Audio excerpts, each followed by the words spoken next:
during the primary, I predict Elizabeth Warren's going to have a massive problem.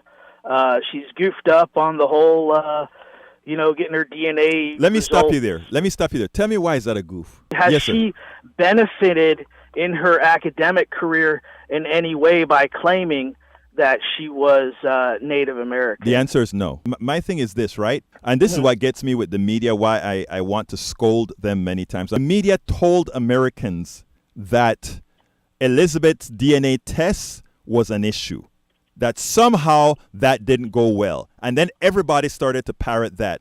When Elizabeth Warren took the DNA test and it came back that there's a good possibility that she had Native blood, the first thing I said to myself is, oh, cool.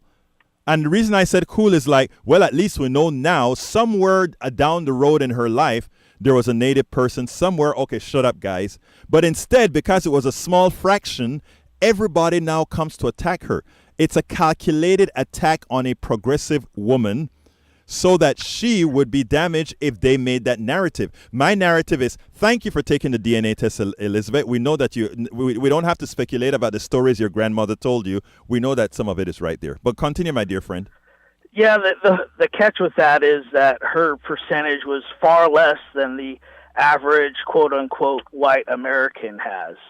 So, I know it's splitting hairs. Right. But the problem is in the Democratic primaries, it's gonna be vicious.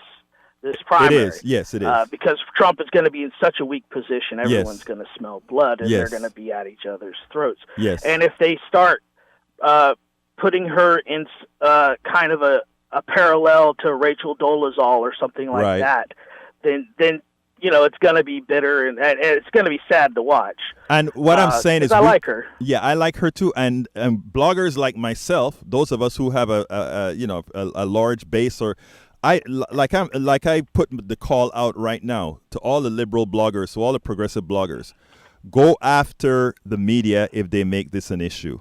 And then for any one of the candidates that make this an issue, we're going to go after them as well. You hear me, liberal bloggers? You hear me, progressive bloggers? We're not going to allow this racial thing within the Democratic primary to go unchecked. And any single person, any candidate that brings this up, they'll have the ire of many of us progressive bloggers.